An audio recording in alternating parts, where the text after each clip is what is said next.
जब मैंने आप लोगों को मॉपअप की सीट अवेलेबिलिटी बताई थी, तब मैंने आप लोगों को कहा था कि जो 4 इंपॉर्टेंट टॉपिक्स हैं उस पे आप जिस टॉपिक को कमेंट सेक्शन में बोलेंगे मैं उस पे आप लोगों के लिए वीडियो लाऊंगा। वो टॉपिक्स थे कि प्रेफरेंस कैसे भरें, क्या आप एलिजिबल हैं मॉपअप के लिए, मॉपअप का प्रोसेस कैसे चलता है, और आखिरकार सीट मैट्रिक्स जो कि आपका अनाउंसमेंट के बाद आएगी। इन सभी पे आप लोगों ने कमेंट किया कि सर चारों पे वीडियो बना दीजिए। उसी सीरीज में मैं पहला वीडियो लेकर के आ रहा हूं कि जहां पे मैं बताऊंगा कि कौन कौन पार्टिसिपेट कर सकता है मॉपअप में, और अगर आप नहीं कर सकते तो क्यों नहीं कर सकते। उससे पहले मैं आपको एक डिस्क्लेमर देना चाहूंगा कि आज के बाद मैं मॉपअप वर्ड कभी यूज नहीं करूंगा। क्यों? क्योंकि बीएचयू में रेगुलर राउंड्स के बाद मॉपअप राउंड नहीं आता है। बीएचयू में रेगुलर राउंड्स के बाद आता है स्पॉट राउंड, जो कि लगभग 2 या 3 राउंड्स होते हैं। स्पॉट राउंड में भी अपग्रेडेशन होता है रेगुलर राउंड्स की तरह, इसमें भी लगभग सिमिलर रूल्स रहते हैं। ठीक है, उसके बाद जब रेगुलर और स्पॉट राउंड खत्म होता है उसके बाद आता है आपका मॉपअप राउंड। ठीक है, इसलिए आज के बाद आपको वीडियो जाएगी तो वो स्पॉट राउंड के नाम से जाएगी। नमस्कार, स्वागत है आप सभी लोगों का बेसिक शिक्षा के इस ऑनलाइन लर्निंग प्लेटफॉर्म पे, और मैं अमित तिवारी आप सभी लोगों का स्वागत करता हूं।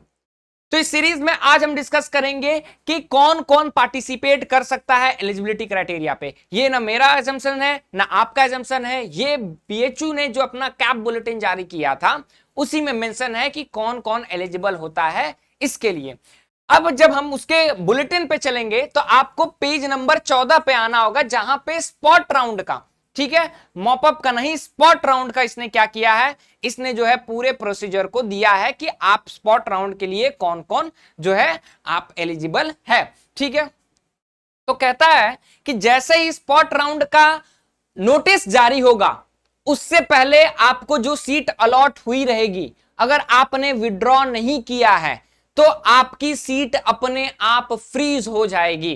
कि आज मान लो जो है नोटिफिकेशन आया कि कल से आपका रजिस्ट्रेशन चालू होगा मॉपअप का, उससे पहले अगर आपने विड्रॉ नहीं किया है अपनी सीट्स को तो क्या होगा, आपकी वो सीट फ्री मानी जाएगी और आप मॉपअप में पार्टिसिपेट नहीं करेंगे।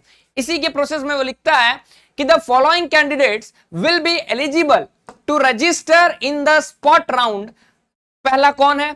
पहला वो है candidate who have not registered for BHU UG counselling so far, कि जिसने अभी तक बीएचयू काउंसलिंग में भाग ही नहीं लिया है। कहीं और वो एडमिशन के लिए सोच रहा था, उसने पार्टिसिपेट नहीं किया, अब उसके पास मौका है कि आ जाओ भैया स्पॉट राउंड में है, 500 सीट के लगभग, पार्टिसिपेट करो, मिल सकते हैं तुमको। दूसरा, candidate who have registered for BHU counselling, कि किसने रजिस्टर किया लेकिन were not offered any seat during round allotment, या फिर आपको जो है जो राउंड रेगुलर राउंड्स हुए उस वक्त आपको सीट अलॉट ही नहीं हुई कहीं, वो हो पहला क्राइटेरिया। दूसरा क्राइटेरिया, आपने रजिस्टर ही नहीं किया। तीसरा, वर offered seat but could not deposit the fee, कहता है आपको सीट ऑफर हुआ लेकिन आपने फी भी नहीं डिपॉजिट कर पाया। उसके बाद कहता है deposited the fee but got their admission cancel और विड्रॉ, कहता है कि आपने फी डिपॉजिट किया फिर आपने क्या किया, या तो विड्रॉ कर लिया या फिर आपने कैंसिल कर लिया। तो कौन कौन एलिजिबल है? जिसने अभी तक रजिस्टर नहीं किया, और कौन एलिजिबल है जिसने विड्रॉ कर लिया या फिर जिसने कैंसिल कर लिया, और कौन यहां पे है जिस जो अपना जो है जिसको कोई सीट अलॉट ही नहीं हुई, और कौन रजिस्टर है जिसने फी पेमेंट टाइम पे कर नहीं पाया। वो लोग क्या है, एलिजिबल हैं। कौन एलिजिबल नहीं है वो सबसे बड़ा क्वेश्चन आता है, और वो लोग एलिजिबल नहीं है जो मॉपअप के अनाउंसमेंट से पहले तक अपने सीट को विड्रॉ नहीं किए, उनका सीट ऑटोमेटिक फ्रीज हो गया और कहीं ना कहीं उनको सीट मिली है, वो लोग पार्टिसिपेट फर्दर नहीं कर सकते। ये आपको 100% जानना होगा। ठीक है, बाकी आपको किस चीज पे वीडियो चाहिए वो बताइए। ठीक है, अगला मैं वीडियो किस पे लेके आऊं, प्रेफरेंस पे लेकर के आऊं कि क्या बेस्ट प्रेफरेंस रहेगा मॉपअप का, या फिर मॉपअप के कंप्लीट प्रोसेस पे लेकर के आऊं, कमेंट सेक्शन एक बार फिर से भर दीजिए ताकि मैं उस पे भी वीडियो लेकर के आऊं। और ये भी कमेंट सेक्शन में बता दीजिए कि ये वीडियो आपके लिए कितना हेल्पफुल रहा। बाकी हमें सब्सक्राइब करके रखें, इस वीडियो को लाइक करें ताकि आपके लिए हम आगे इसी तरह वीडियोस लेते आए। Thank you so much for today.